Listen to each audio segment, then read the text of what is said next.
So dah lupa nak record tadi, tak apa, kita teruskan je. So this will be the last week for asynchronous week, meaning thank you for coming in, Tanasri, meaning that it will be the last week that we see one another live. So next week is week 14. Okay, week 14, that means according to execution plan that I initially give to you awal-awal dulu, it will be asynchronous week. Thank you for switching on your camera, Valenta.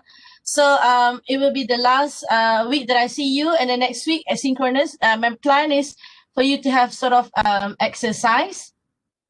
So that exercise could be like simple macam forum discussion je, you know, like maybe you don't need to submit to me yang macam group assignment ataupun you know the one in the My Guru tu lah. Okay, for week 14, sebab dah week 14 and I was told that you don't also have study week, even though you are giving you've been given quite an ample time to do stuff. But I was looking at the current news and current issues. So, you know, with some states have flood issues, you know, with the rising cases of COVID. So, yeah, so I'm going to give my student week 14 sort of a leeway week for you to breathe in for the final assessments. So previous group asked me, Doctor, will the final assessments be something like a KBAT punya question? Now, I would say not really. It's similar to your midterm test. It's something that you have seen before. However, it's not a direct question. You know, you have to synthesize several chapters, and then from there you come up with the solution. But yeah, Faris, thank you for coming in. So straightforward, kita akan terus kepada our final course, final topic, which is ether and epoxide. Okay, but before that, anybody has question or anything? I hope that you are clear. So for Group B, I am halfway on your group assignment, but so far I can see a lot of efforts, very good efforts being given by you, and I really appreciate that. Some students actually written 31 pages. I'm not sure, I think Group B kot yang ada 31 pages of group assignment. I've read them all, okay, but luckily the 31 pages tu banyaknya page of figures lah. So bila figures is not that wordy lah. So thank you So kita akan terus kepada our topic today, which is ether. So I'll switch off my video. Kejap, macam mana nak switch off ni? Stop video dulu. Alright. Okay, so can you see this slide? Can you? Yes. Thank you, Theo. So everybody is here. Siti Nurfahana Isamuddin, are you here yet? Or are you not there yet? Okay, it's okay. So ether and epoxide is the final topic. So basically for ether, it's not something or the first time that you are learning about the functional group called ether. Essentially, it's something that we have certain knowledge about ether. Basically, from the topic of alcohol, you know, the topic of, for example, alkene. I did mention what the product of this alkene reaction that can yield ether, or from alcohol, you can also make ether, you know. So from those things, then essentially, it's something that you have been familiar with, although perhaps the naming and everything you don't know yet. But when I say ether, you can sort of imagine what ether looks like, okay? So now ether is a functional groups with the formula of R-O-R prime, where R and R prime are alkyl or aryl. So if you recall, alkyl means the group of alkene, alkyne, which will be the substituent. Aryl is any aromatic substituent. It could be benzene ring. When benzene becomes substituents, we call them as phenyl. Mungkinlah kali ni first time that you see oxygen in the middle instead of carbon. But if you recall back in your fundamental year, whether diploma, STPM, or even SPM, you have learned about what we call as ester. With ester, you essentially also have oxygen in the middle, but it is connected to another carbonyl group. So before we learn about ester, we actually learn first about ether. Okay, so you can also imagine ether that is very similar with the structure of water. With water, we have two hydrogen, okay, with oxygen in the middle. And then we have learned the previous topic of alcohol. We have alkyl connected to oxygen and hydrogen, where the OH is called as hydroxy. And then we now learning about ether. Okay, we are now learning about ether, where the oxygen is being in the center of two alkyl or aryl group. Okay, it can be symmetrical, meaning both alkyl or aryl are the same, or it can be asymmetrical, okay, where there are different substituents. So these are some example of ether. The most common one that you can find in any sort of lab is the solvent called as diethyl ether. So it is symmetrical ether. How do you name this? Because it's oxygen in the middle. Okay. So we have ethyl group in between. Okay. So the two ethyl meaning di, so diethyl ether. So these are the common name. Okay. And then we also have methylphenyl ether. We might also have a tetrahydrofuran, which is one type of cyclic ether, although it is symmetrical. These are the boiling points, a comparison of boiling points between functional groups, and then you can compare them with ether. Okay, with dimethyl ether, it has a slightly higher boiling point than alkane, but of course lower than alcohol. Okay. So these are the continuation, but however, this one is comparing different type of ether. Essentially, you can say the longer its hydrocarbon chain or its alkyl, then the higher its boiling point. Okay, with that, you can see, for example, this one, dipropyl ether, if you want to compare them with dimethyl ether. Dimethyl ether only have negative 25 degrees Celsius, whereby dipropyl ether, it has additional two carbon on the left and right side. It has 91 degree Celsius. You can also observe different cyclic ether here. We have furan. Okay, we have tetrahydrofuran. Tetrahydrofuran also is a very, very common solvent used in reaction of organic compounds. Okay, you can observe also a very unique compound that is called 1,4-dioxane. Okay, these are common names of ether. Very simple, because you just name whatever, apa-apa saja dia punya alkyl or aryl group yang attached to the oxygen, and then continue with ether. Okay, so name the groups in alphabetical order. However, because there's no ruling for common names. Okay, for IUPAC ada rule je. So for common name, there's no ruling. So you just say whatever that you have. For example, symmetrical, you can just say for example, ethyl ether, or you can just use ethyl ether. That it is understandable that you have two same substituent. Okay. If it's not symmetry, if it's asymmetrical, then you just say whatever substituent that you have. For example, we can have on the right side here, third-butyl methyl ether or methyl third-butyl ether.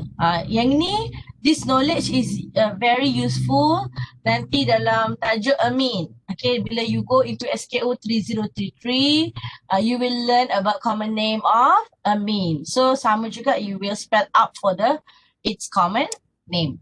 Okay. IUPAC naming, if you recall, between ether and alkane, okay, ether sits underneath alkane in priority punya arrangement. So because of that, the part of ether will be substituent. Okay, ether will be substituent in the alkene punya chain or ring. Okay, so for example, here we have propane here as a highest carbon chain. Okay, when we want to find a parent chain, that's how you do it. All right, and then we have two substituent. We have the methoxy. Okay, methoxy, met, dua-dua adalah met, betul tak? Met kenapa? Why? Because it has one carbon. However, when it is simply CH3, then you call them methyl. Isn't it true? And then for the ether punya part, you will add oxy. So methoxy. So how do you arrange them? So you arrange them accordingly. So you go 2-methyl, 2-methoxy, propane. All right. So another one is we have why is cyclohexane is a parent in comparison to the CH3? Why is it not for example, cyclohexyl methane? Why is it not cyclohexoxy methane? Why is it not like that? If you recall, we are going to give our parent chain to the highest number of carbon. Okay, therefore this will be our parent chain, the cyclohexane, and this part will be the substituent. Okay, I hope you're okay until this slide. Now, these are some other examples that I've gathered. And then you can see the first one, diethyl ether, is something that you have seen. Methyl ethyl ether is very direct, or ethyl methyl ether.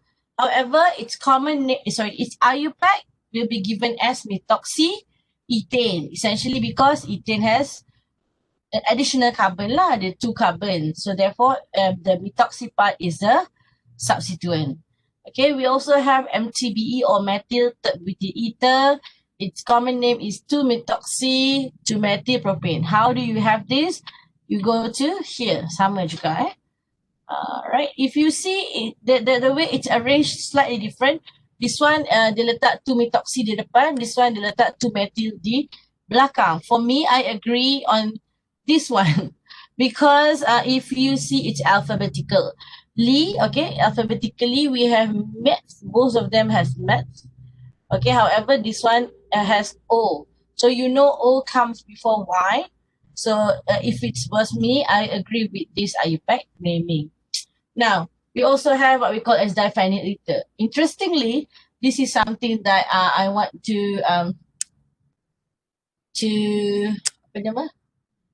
explain to you. When we have additional functional group, instead of having ether and alkane, we now also have alkene.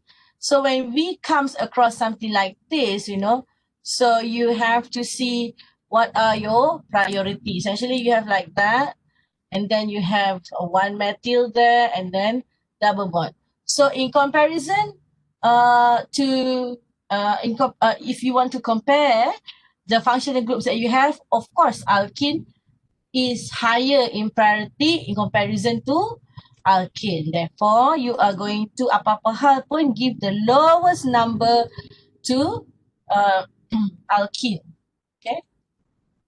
So this will be carbon 1, carbon 2. Okay, carbon 2. Macam mana tu? Saya tak nampak ni. Hold on.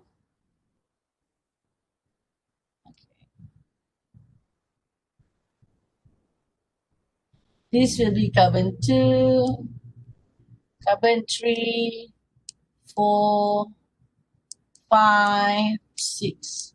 So you know you have 6. So C6 is hex, right? And what are the functional groups that we have? We have alkene. Okay, alkene at carbon 1. So hex 1 in. What are the other substitutes that we have? We have methyl at carbon 2. And then we have 1, 2. Okay, 1, 2. That means methoxy at carbon 4. Sorry, 1 ethoxy.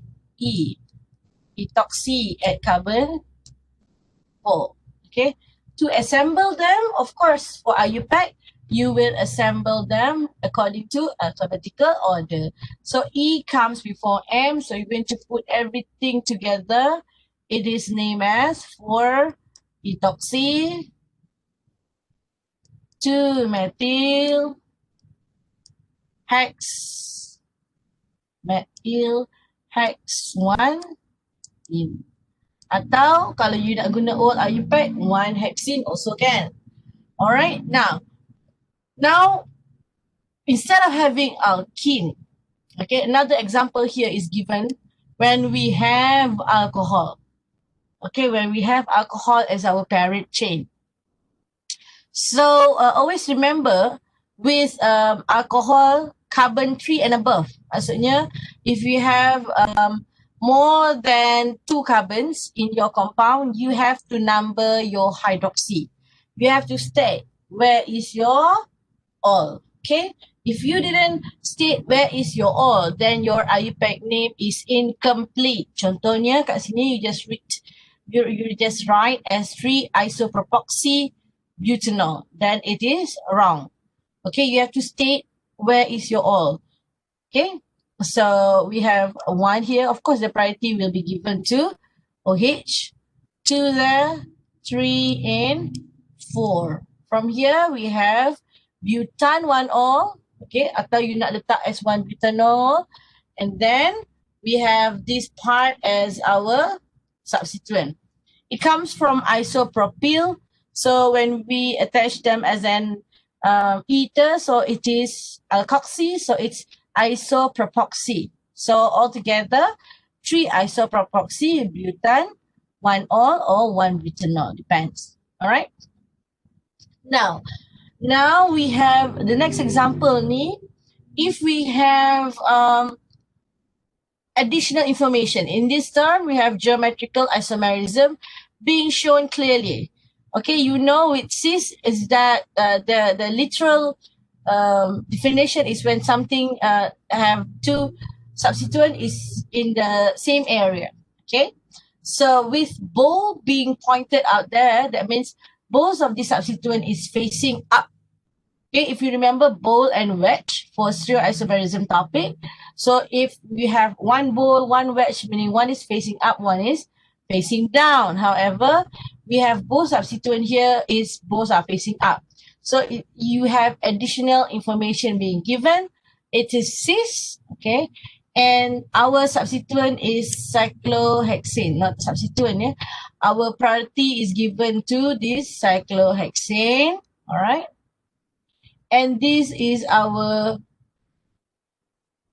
substituent. Okay, we have 1-ethyl and 3-phenoxy cyclohexane. So far, so good. Semua okay kat sini? Doctor? Yeah.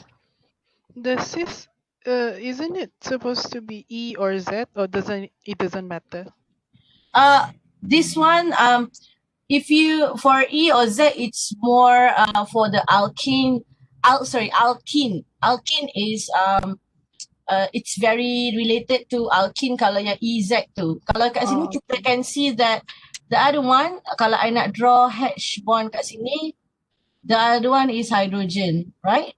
So hydrogen both are facing down. So therefore it is cis. In fact, here it's quite difficult untuk you buat E or Z because you don't know which, you know, with E or Z like that, then it is rather straightforward because you can see which area yang ini kan. But this one is quite difficult actually to show E or Z. So the easiest way, go for cis. Okay? Okay. Yeah. Another question. Yeah. For the diphenyl ether, Right. Is that a common name or is it a IUPAC? So basically, I can draw the line there. So this one is common name. Okay. This one is IUPAC. Okay? Okay. Right. Any more question? Lain-lain? Ada? All right. Thank you, Valta, for asking. Okay, these are some example of cyclic ether. We call them heterocycles.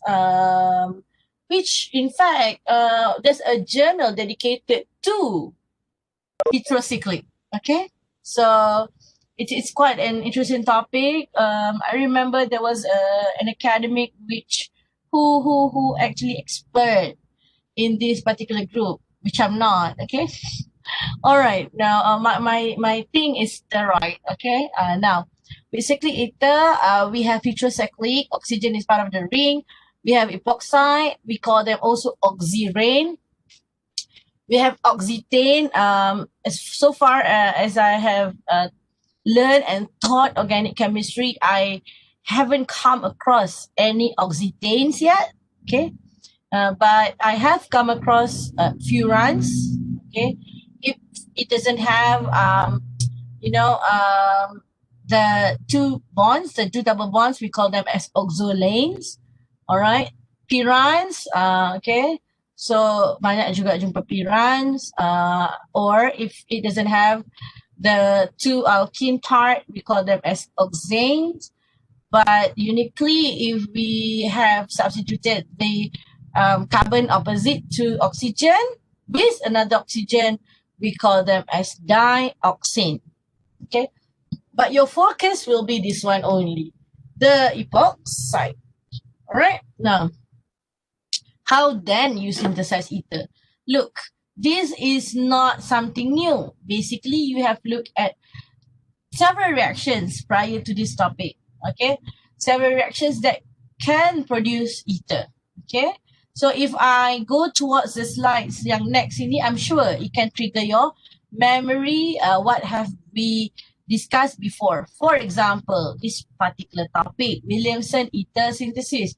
We have seen this in the topic. We have seen this in two topics essentially. We have seen this in alkyl halide topic. Also, the recently completed topic, the alcohol. So when alcohol is reacting with metal, be it sodium, potassium, or sodium hydride, usually we just use sodium. Okay, you will form alkoxide. So this is what we call as alkoxide. This alkoxide then will react with an alkyl halide to form ether. So this ether usually is asymmetrical.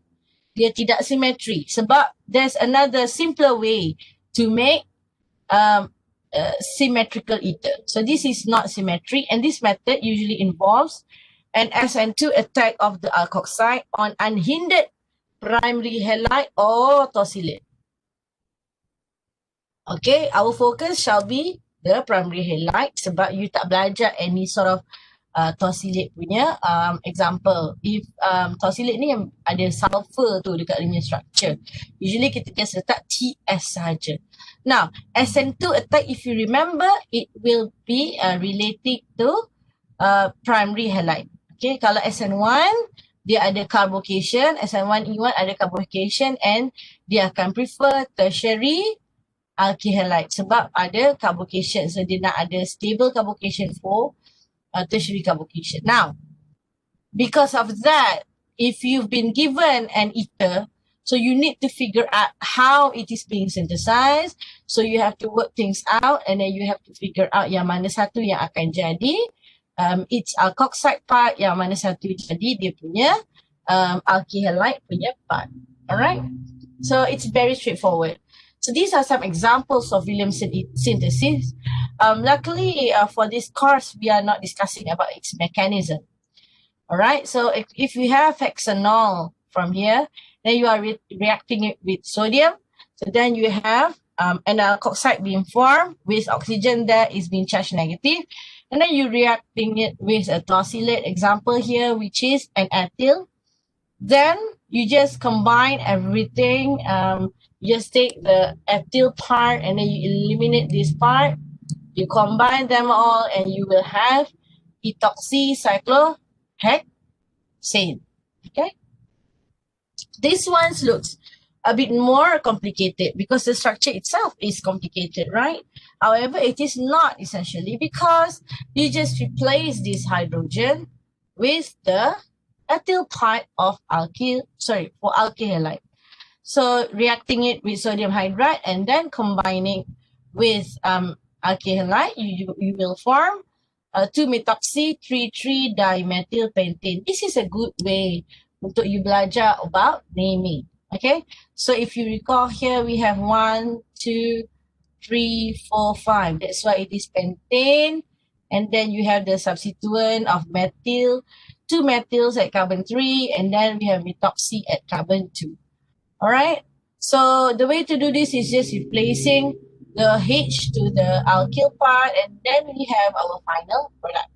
But you can also figure out backwards. If you've been given ether, figure out what is the alkoxide and what is the alkyl halide, right? We can also make ether from dehydration of alcohol. Have we seen this?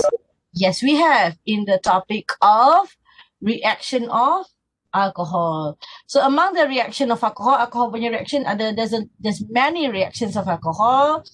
Among them is when you want to make alkene. Okay. Usually we just say H2SO4 reacting with alcohol jadi alkene. When the temperature is not stated, then you will assume that the reaction proceeds in such high temperature. However, okay, when the reaction is being stated there, 140, for example, 140 degrees Celsius, all right, that means it is in a sort of lower temperature, although not too low lah. 100 degree pun dah panas kan. 140 tu slightly tak panas, but specific temperature like that, then your outcome will be a symmetrical ether, where it is a dehydration of 2 molecules of alcohol in the presence of strong acid. So dapatlah symmetry. Kalau you start dengan ethanol, dapatlah diethyl ether. Okay.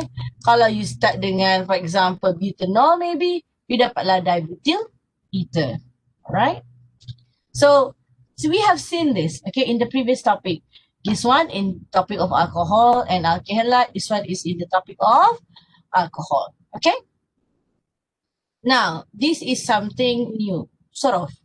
Okay, we have what we call alkoxy mercuration, demercuration reaction. Okay, what it means is that you are going to mercurate with your alkoxy in the first stage, and then you are going to eliminate your mercury, okay, with the reduction using sodium borohydride. Have you seen sodium borohydride before? Yes, you have. Where? In the synthesis of alcohol from ketone or aldehyde, you can use sodium borohydride. So you see, at the very last topic of SKO3023D, you've been using knowledge that you have previously taught and gained in the previous weeks of SKO3023. So what it do is essentially your primary or your first reactant is alkene. Then you are using a mercuric acetate with alcohol, and then you are forming mercury ether, and finally it will reduce, okay, using sodium borohydride to your ether. Okay, so kalau you nak simplify things, if you see here, reaction is following Markovnikov because your alcohol part, okay, your alcohol part yang ini is being added to the carbon with less hydrogen. Remember Markovnikov, dia akan menambah kepada carbon with more substitution or less hydrogen. Okay, so then the other one is just added another hydrogen. This one is simplified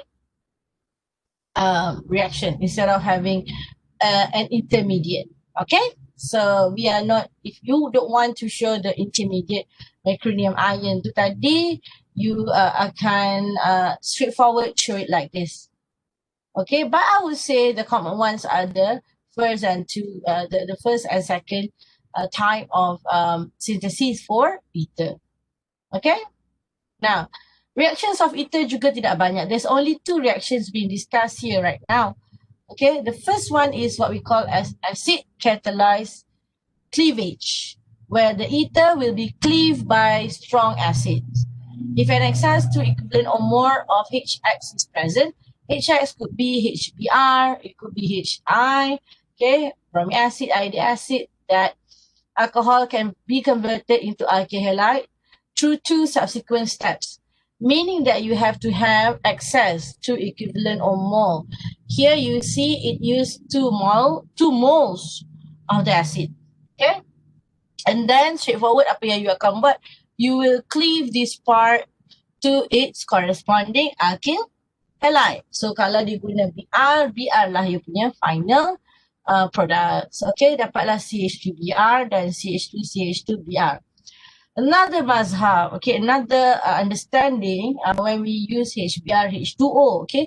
The keyword here is it is not excess, tidak diberitahu that you have more than 1 mole of acid. In addition, also you have H2O being mentioned. So if you are reacting with like this, what you will get is an alcohol and an alkyl halide. Okay. Example here is ethyl phenyl ether reacting with HBr, H2O. You will get phenol and bromoethane. Okay. So the mechanism is as follows. You can see where so HBr, HI produce an alkyl halide from less in the component by SN2. So these are example that you can see here. But I would say, yeah, this is the reaction for ether.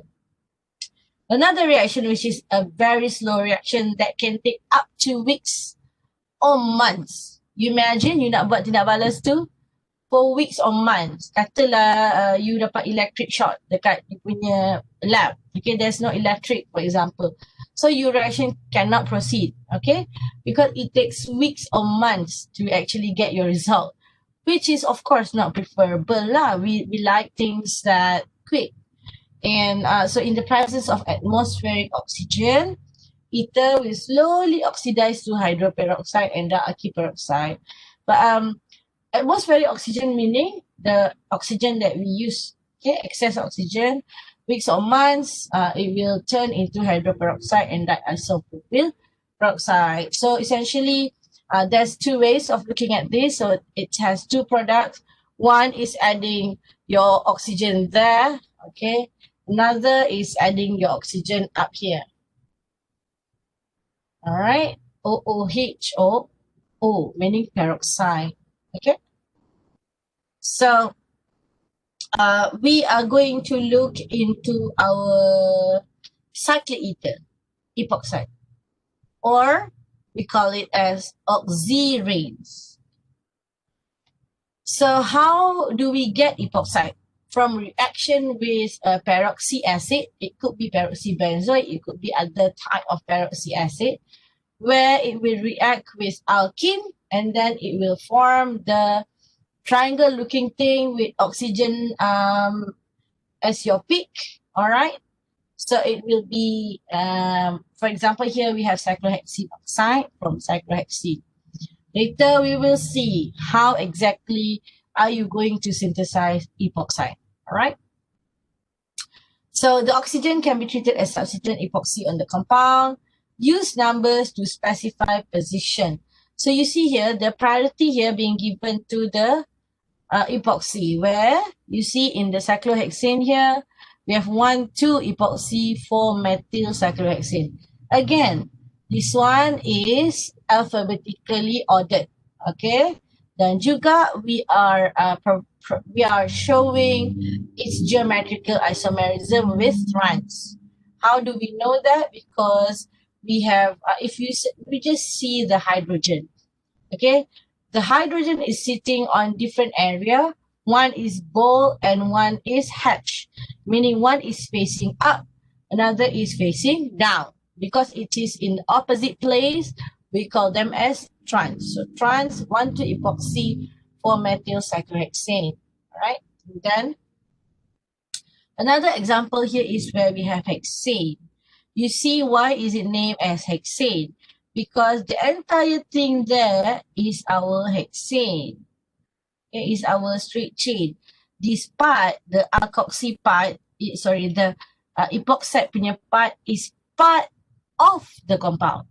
It's part of the compound. Okay, it's not something else. Okay, it is sebahagian your parent compound. And in addition to the epoxide, we now also have its ether part. Here it is called as methoxy. Methoxy. So cis-2,3 epoxy for methoxyhexane. Why do we have cis? You can straightforwardly see that our hydrogen is in the same area. That's why it is cis. Okay. Now, with epoxide nomenclature, we can also name this epoxide using the oxyrane as the parent. Okay, where the three-membered oxyrane is the parent, oxygen is 1, the carbons are 2 and 3, substituents are named in the alphabetical order. So where we have 1,2-epoxyethane, it is oxyrane. So over here we have 2,2-diethyl, 3-isopropyl oxyrane. So 2,2-diethyl comes from there. This is isopropyl. Another one is trans-2-methoxy. Why is it trans? We have hydrogen there. 2-methoxy, 3-methyl oxyrane. Okay, so it is assembled according to alphabetical order. Previous group also asked me because she doesn't see how the these compounds can be IUPACly named. IUPACly, it's IUPAC naming. So because I have explained in previous group, I will also explain it here. Okay, essentially you have this compound, all right, and then you have hydrogen up here, and then you have isopropyl down here, and then you have ethyl and ethyl, like that. Okay, so what do we get from, atau how do we get the name for its IUPAC naming? Okay, what you do is, of course, there's two ways of doing this, and from previous example and exercise that we did and I did with the group A, I can see there's two solutions. Okay, the first one you can name it from katalah left to right. So you have 1, 2, 3, 4, 5, 6. So you have 6 is carbon, 6 is hex, right? Hexane, because we don't have other double bond or triple bond or alcohol in this compound, so it is definitely hexane. But at carbon 3, we have ethyl, okay, 2 carbons, and we also have 3, 4 epoxy. Is it epoxy? All right, and then we have 5 methyl. All right, but if I number it from left to right using a different color, okay, katalah blue, I have 1, katalah I use this one juga, 1, 2, 3, 4, 5, and 6. So I still have hexane, and I still have 3, 4 epoxy. Is it epoxy? Epoxy, I think. But now I have 2 methyl, and I have 4 ethyl. So the only difference is this, right? The only difference are this one. Therefore, I have to decide which one I'm going to use. What I would do then is to sum, okay, atau tambahkan, okay, sum up my number of carbons ataupun dia punya numbering kat sini. So for the left one, I have 2 campur 4, 2 plus 4 is 6, right? On the right hand side, I have 5 plus 3 is 8. Okay, 6 is lower than 8 in terms of numbering. Therefore, this is my preference. So the name for this compound will be, hexane is at the back, right? And then what is supposed to comes first? You know, with at E, okay, E should comes first. But then, because between P and T, which one comes first? Is it epoxy? This is confusing. Okay, I think it's epoxy. So PQRST. So 3 for epoxy. Okay. 4 ethyl. Why is epoxy comes before ethyl? Because P comes before T, right? And then 2-methyl hexane. Okay, get it? Sama tak? 3,4 epoxy 4-ethyl 2-methyl hexane. Dia tanya this one lah, bukan that one. She asked this one in the middle. She wants me to explain this one instead of that one there. Okay, sebab dia tak nampak. Tadi your friend tak nampak macam mana it's hexane. Because she counted everything, it's heptane. Okay, so this is me showing it to her. So now, because of that, I am discussing this with you guys. So it's his name like this. Any questions so far for the naming of oxyrane or epoxide or even ether? Ada soalan tak? Are you still with me or are you not? Still not the no Hello. question.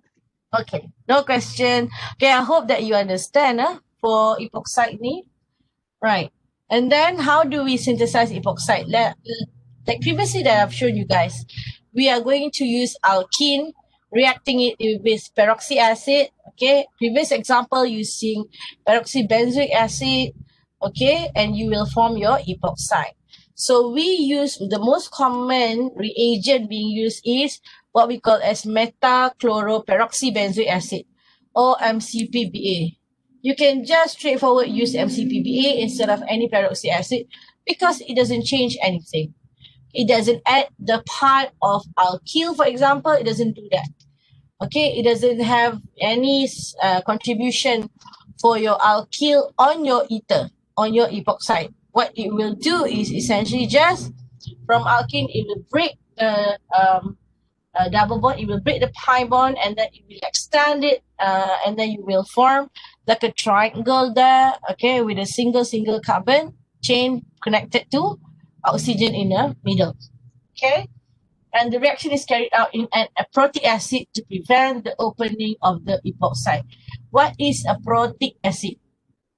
A protic acid meaning it doesn't have any hydrogen.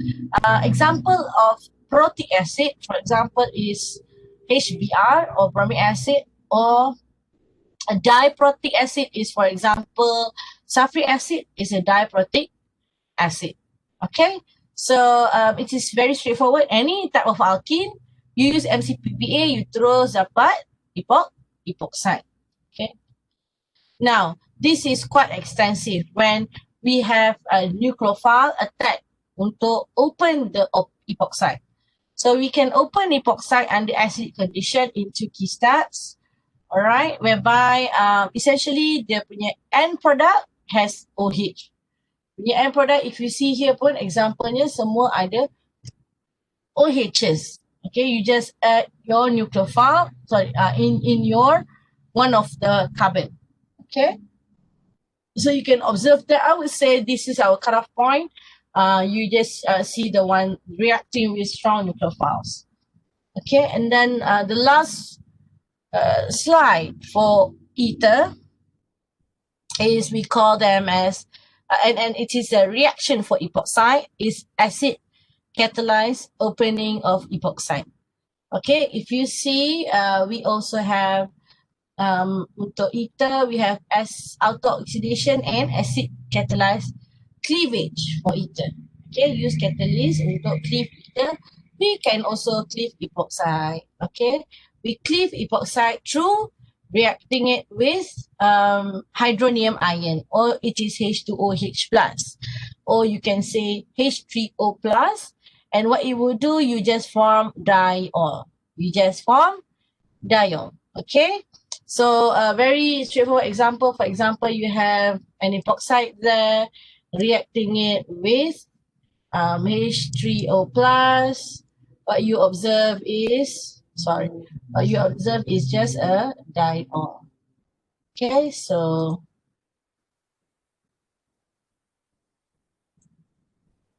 okay, I just have diol like that. Okay, so a very straightforward reaction, and this is probably another way for you to make diol. In addition to, if you can recall, When you have alkene reacting with potassium permanganate, dilute and cold, you will also get diol.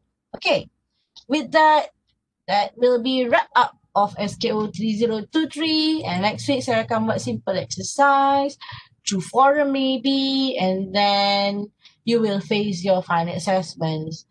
However, I will open the question sessions. Any questions? Anyone? The topic of ether. Hello? Anybody has question for topic of ether? Anyone? No question? Just still digesting? I think ether is very short. So some of the reactions are something that you are familiar with. Okay, no, doctor, thank you. Oh, at the chat room. Okay, thank you for responding, Jacqueline. I give another minute. No question, doctor. Thank you, Faris.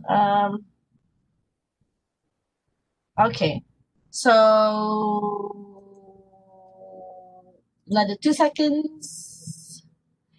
If there's no question, then again, I will see you through online, not physically see you, but what I mean is seeing you on whatever exercise I will give next week for asynchronous.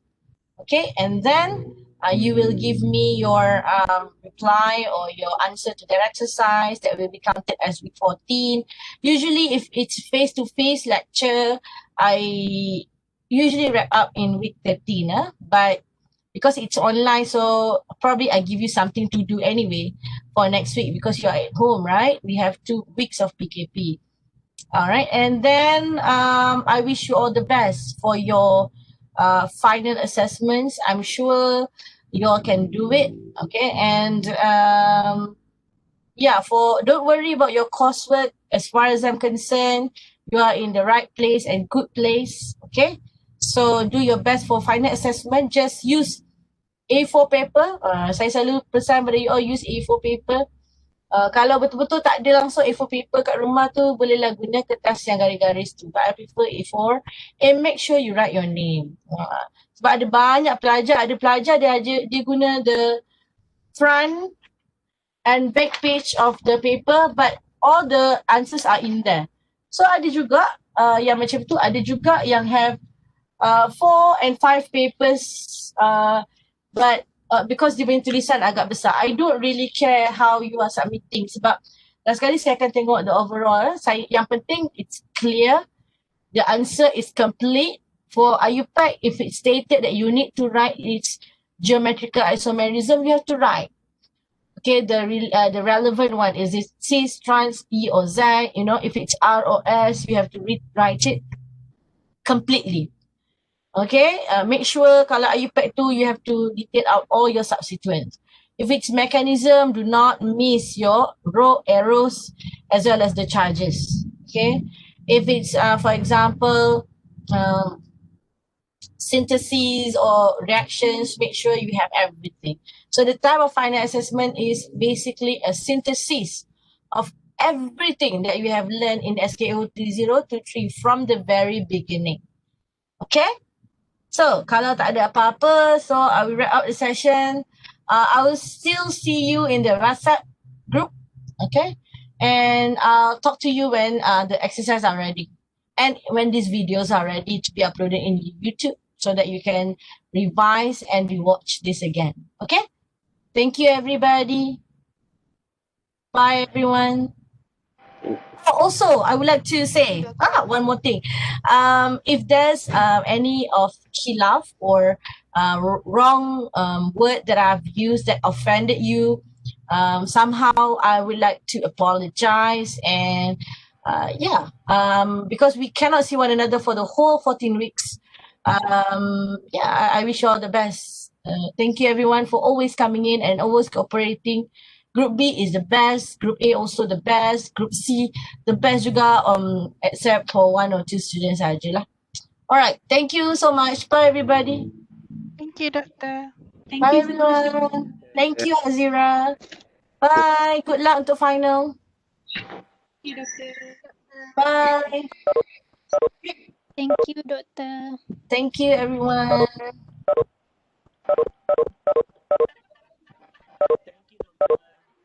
Bye.